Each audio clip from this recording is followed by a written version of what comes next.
a little bit about your story. I mean, you've alluded to it, but for those who don't know you or have not read the book, let's hear the Jen Oshman story, because you've lived in a lot of places. You've given a great deal of bio in your work, but I know, and what I've learned is that you were converted at a young age, married at 20, been a missionary, podcaster, writer, mother of four, and wife to a pastor who's now an Acts 29 pastor. So Yeah. besides that, tell us a bit about your story. Yeah, that kind of sums it up. I was born and raised in Denver into a non-believing home. When my parents divorced at 8, my mom sought church out. And so thankfully at the age of 9, I heard the gospel and I believed.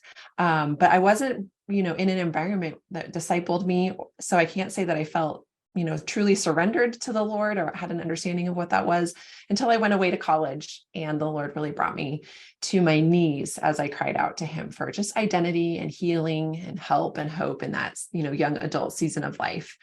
So it was right around the age of 18 when I experienced the call of God to overseas missions. And I had just met my husband. He did not live where I was. I was in college in Indiana. He was in Colorado.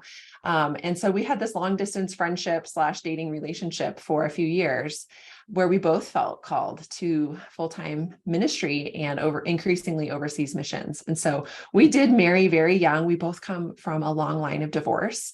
And so that was kind of scandalous amongst our people group, our family.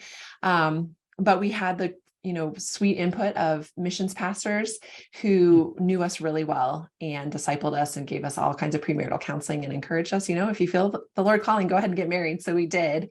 I was still in college, finished up. He was in seminary, finished up.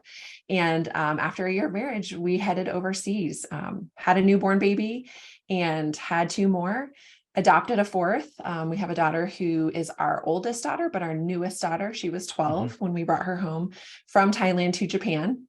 The other girls were 3, 5, and 7. So we have all daughters. Spent about a decade ministering to the American military in Okinawa, Japan. So our church there was 4 service members and their families. So we lived a very Japanese life in that, all of our shopping and taxes and healthcare and stuff was Japanese, but our in-depth relationships and ministry was to Americans. So that was a really unique way to live. And then the catalyst that led from us moving from Okinawa, Japan to the Czech Republic is that my husband's mom was diagnosed with ALS, and her dad had died from ALS right before we left for the mission field. So we had the crushing realization that my husband's family is one of the rare ones that carries the gene for ALS. And so though life in ministry was a pure joy in Japan, we just had that moment of going, your life might be a lot shorter than we think it will be. What is it that you want to do? What do you want to leave on the field? And he had always felt very burdened for the Czech Republic. He spent a semester in college in Prague and saw that though there were crucifixes and cathedrals on every corner, people truly did not know who Jesus was. Jesus was a cuss word or the baby that brought you gifts on Christmas, but no concept of the gospel.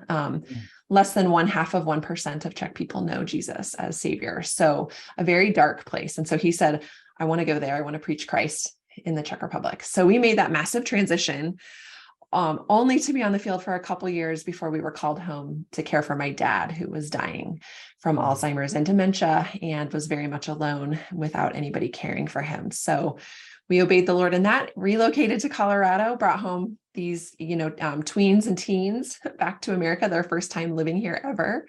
So that was a huge transition. And we've been here 7 years. The Lord was gracious to plant a church out of our living room. Didn't see that coming. But we now have an almost 6-year-old church here in Parker, Colorado, a suburb of Denver. And girls who are growing ages 15 to 25.